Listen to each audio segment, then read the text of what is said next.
Welcome to the Common Man Football Show. My name is James Cobern, and today is the final episode of the 2017 NFL Draft evaluations, finishing it off with the Washington Redskins draft class. Starting with the first pick of the draft, Jonathan Allen, defensive tackle out of Alabama. When it comes to his production, he scored 85.12 when it comes to solo tackle market share, 90.37 when it comes to sack market share, and 81.73 when it comes to tackle for loss market share. All those marks in terms of production are excellent. Hits all the marks that you're looking for when it comes to solo tackle market share, hits all the marks in terms of sack market share, and hits all the marks in terms of tackle for loss market share. Great overall pick. But the issues really only start when it comes to athleticism. Only scored 48.98 when it comes to explosives first size, 59.74 when it comes to speed first size, and 71.69 when it comes to flexibility first size. Those marks don't... the explosion marks and the speed marks and the flexibility marks... Well, the speed marks and the flexibility marks are decent, but the speed mark isn't exactly elite, and the explosion marks aren't exactly elite either. But here's the basic thing I can really say. There's only been one type of defensive tackle who's been a very high impact player with this type of athleticism skill set in Kawann Short. And I would not be surprised. I would not be surprised if Jonathan Allen ended up being a Kawann Short type of defensive tackle, because he has tremendous production. And even though he doesn't have elite athleticism, he's someone who, in terms of the technical aspects of the position, does those extremely well. Very similar to Kawann Short in that kind of way. So don't be surprised if Jonathan Allen ends up kind of bucking the trend a bit or becoming sort of an outlier when it comes to his athleticism for his size. I still think that overall you're looking at, when you just look at the data though, most likely case for him from a data perspective is that he becomes just a long-term starter to a high-quality long-term starter.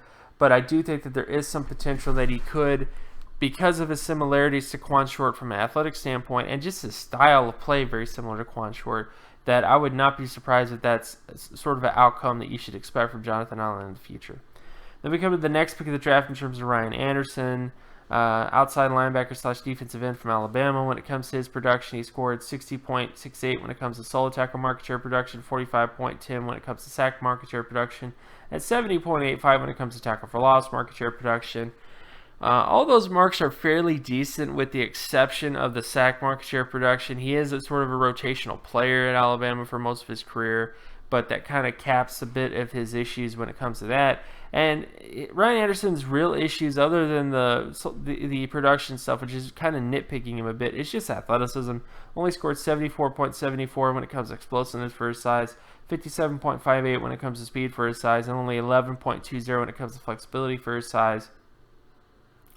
Based on the agility drills that he was able to do, there has never been a long-term starting defensive end / outside linebacker, rush linebacker type with this type of athleticism profile, nor has there ever been a multiple Pro Bowler / All-Pro player when it comes to the agility drills that he actually took part in. It's just never happened before. It would be unprecedented for Ryan Anderson to become a high-quality NFL player, and again, high-quality being multiple Pro Bowl, at least 3 trips, or multiple All-Pro in terms of at least three All-Pro considerations. So Ryan Anderson is one of those picks that I just think is not exactly going to work out very well long-term. I think he was drafted a little too high based on his overall projection, and was probably a guy he was drafted just because of the Alabama connection more than anything else. Again, time and again, every year we get these players that come from these championship teams, and some of the players are awesome. Some players from championship teams are elite players, but you have elite players along with other players that are just not that great. You know, you could go back to the Florida teams with Tim Tebow and some of the other sort of players that they had on those squads and some of those players were even drafted really, really high, who ended up not really doing much of anything for reasons that data could have explained. So all I'm saying is Ryan Anderson's just one of those picks that I just don't think has a ton of upside based on his athleticism and also based on his production. So I would expect him only to be a potential long-term starter and someone who actually might be at risk of not really making it long-term based on his athleticism traits. In terms of becoming a starter, most likely a backup to reserve type. Then we come to the next pick of the draft in terms of Fabian Moreau, cornerback out of UCLA. Not getting into his injury history, which is very, very long, but production-wise only scored 44.29 when it comes to solid tackle market share production, 56.69 when it comes to pass deflection market share production, and he hits the solid tackle market share production that he needs to hit, but his pass deflection market share just doesn't hit high-quality outcomes. And which is a shame because his athleticism, he scored 98.55 in terms of explosiveness for his size, 99.25 in terms of speed for his size, and 93.26 when it comes to flexibility for his size. I mean, Moreau is a elite level athlete, but his issues are production. He did not hit any of the high quality marks in terms of all pro/Pro Bowl level when it comes to pass deflection market share. His age is a little suspect as well. His age score is only 50.41. Which is another area where you need to be a younger player to be a consistent All-Pro Pro Bowl player. So I just think that this is not exactly the best pick. You're essentially trying to say that, his athleticism will make up for the fact that he has such a long injury history and that his production wasn't really that great. But I don't really think that that's the case. I think with Moreau, you have a guy who could become a long-term starter, definitely.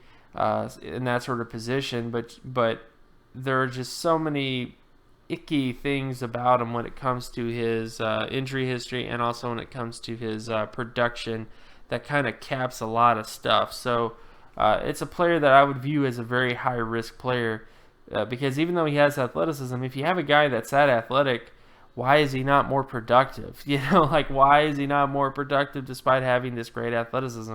And his production was adjusted for the games that he missed, too. This is adjusting for the fact that he had seasons where he only played 7 or 8 games at times in some seasons. So that's just kind of another sort of thing that kind of hurts him a bit.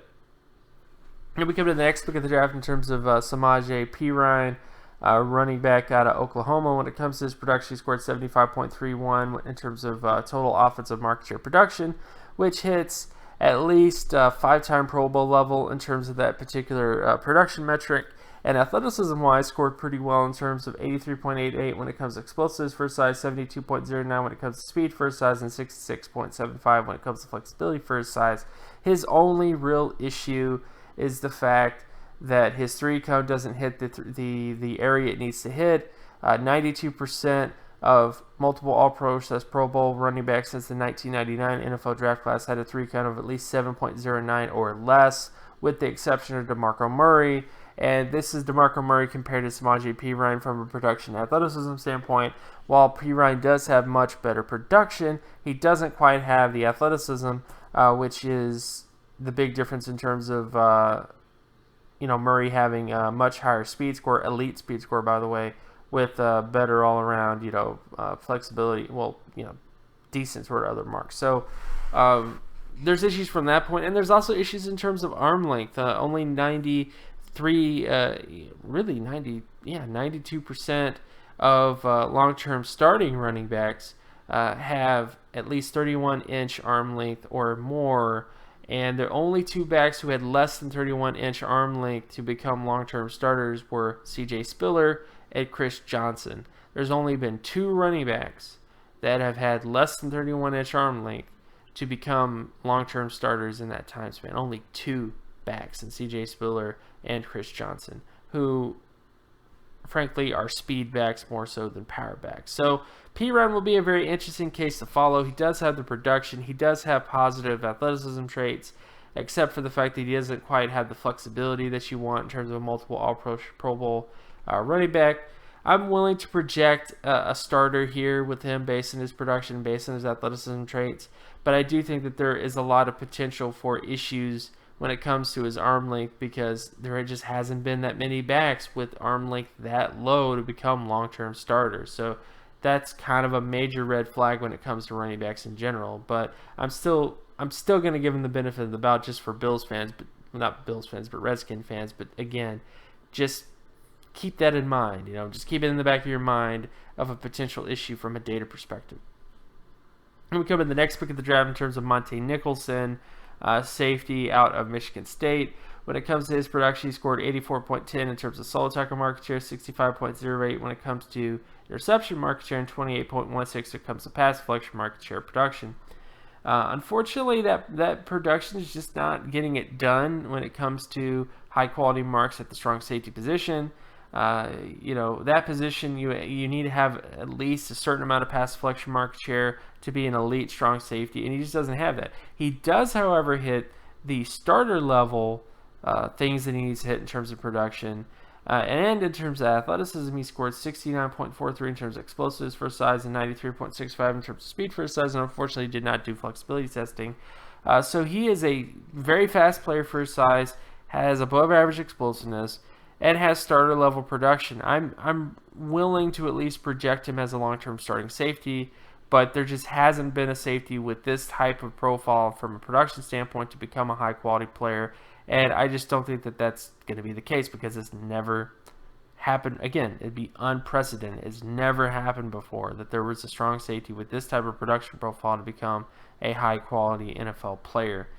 So despite the fact he has some positives in terms of athleticism, that pass deflection market share is just not where it needs to be in terms of high-quality outcomes.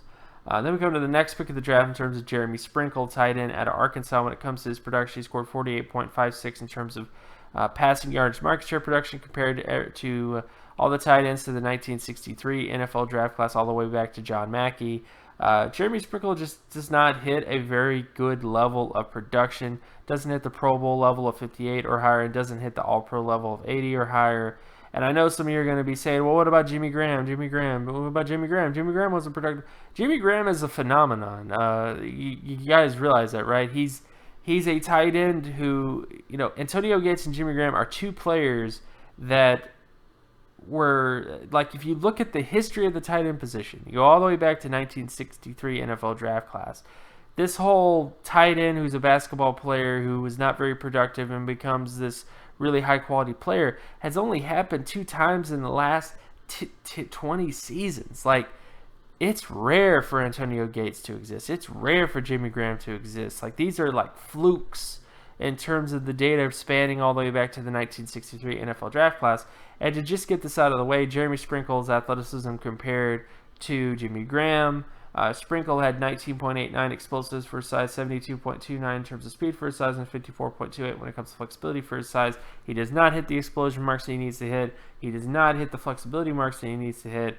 And again, compared to Jimmy Graham, doesn't really look good in terms of trying to make that Jimmy Graham comparison because there's just no comparison to make. Jimmy Graham is a much more athletic player, and I do think it hurt Sprinkle with the fact that he did not have high-quality production. There is a chance that he can become a long-term starter, though.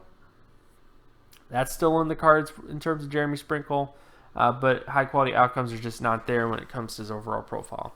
Then we come to the next pick of the draft in terms of Chase Roullier, offensive center out of Wyoming. When it comes to his athleticism, he scored 44.55 in terms of explosives for his size, 12.24 in terms of speed for his size, and 73.33 when it comes to flexibility for his size. Unfortunately for Roullier, he did not hit the starting level for centers. There's never been a center who was a long-term starter who had a 12.24 speed score. But he does have some positives. Again, the flexibility, 73.33 in terms of flexibility for his size is very good.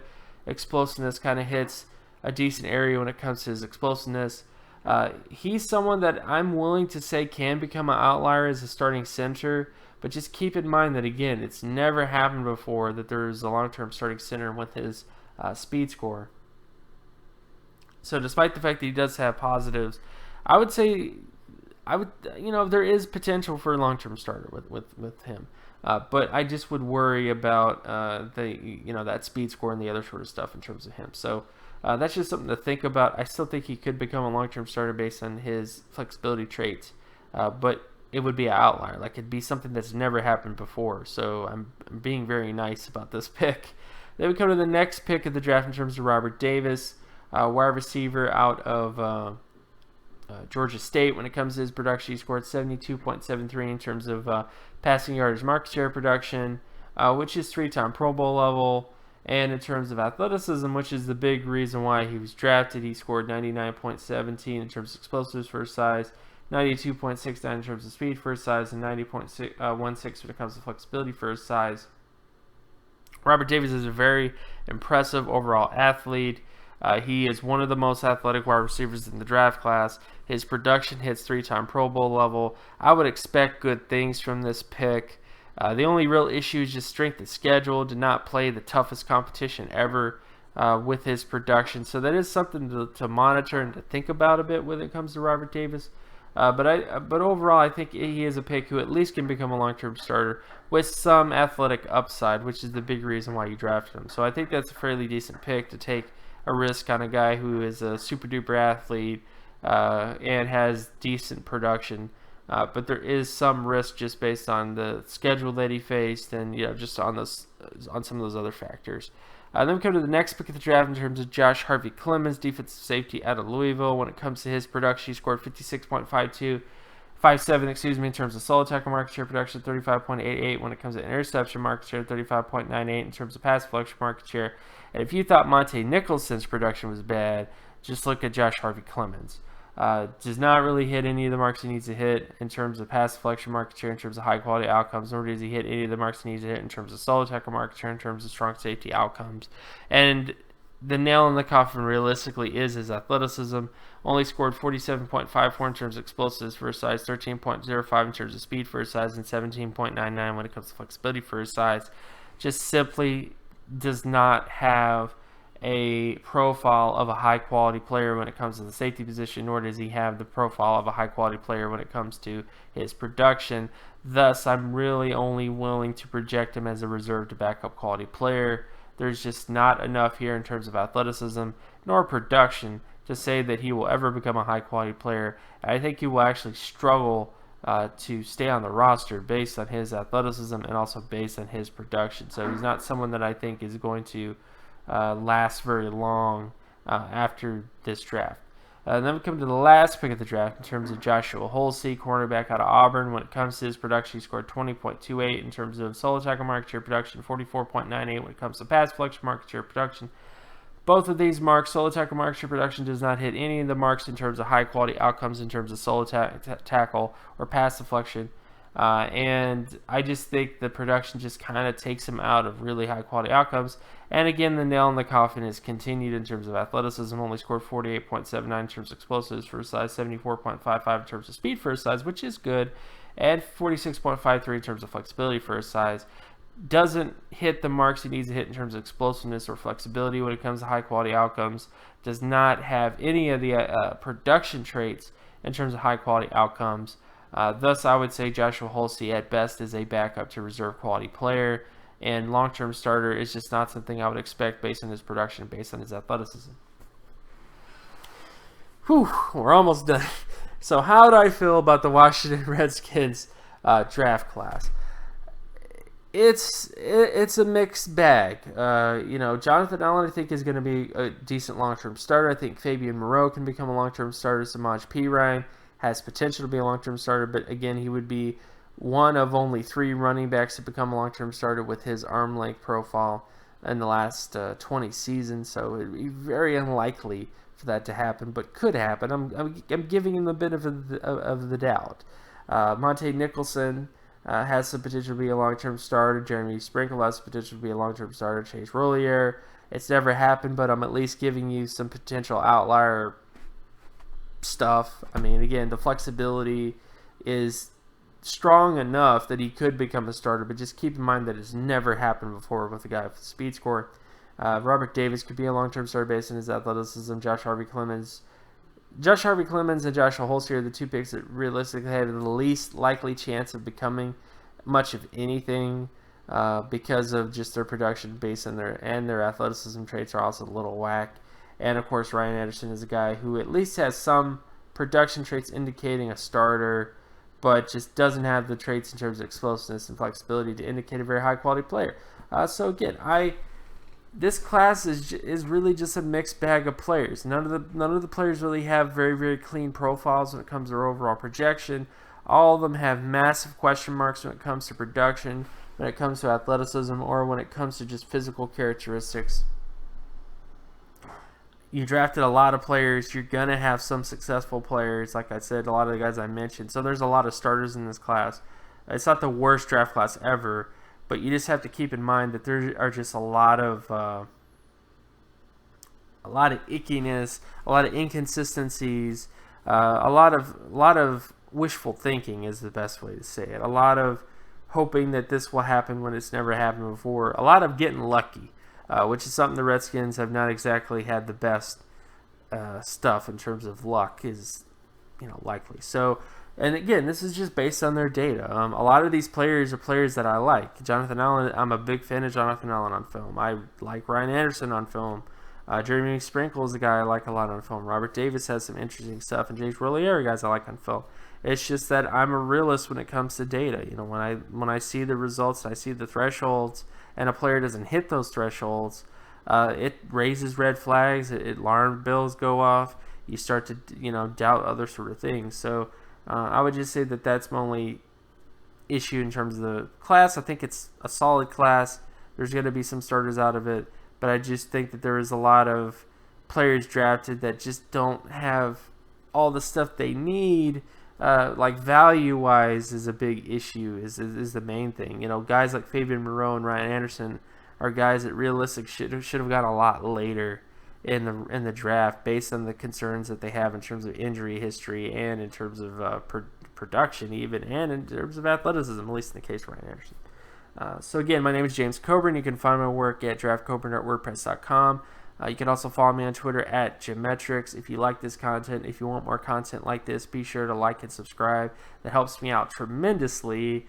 And I will see you guys in the next video. Coming up, I'm going to be kind of experimenting a bit, going through, I don't know exactly what I'm going to do next, if I'm just going to look at fantasy football stuff, or if I'm going to do videos about the upcoming 2018 class, or if I'm probably going to do a bunch of different types of videos and then see what you guys like the most, which I'll find out if you like them. So I'm going to be doing that. So expect those types of videos to come in the future.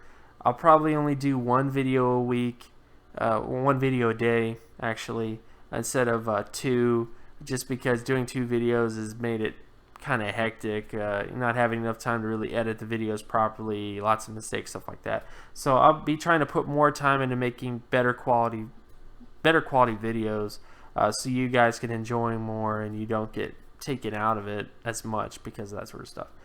So again, my name is James Cobern, and I will talk to you guys in the next video. Peace.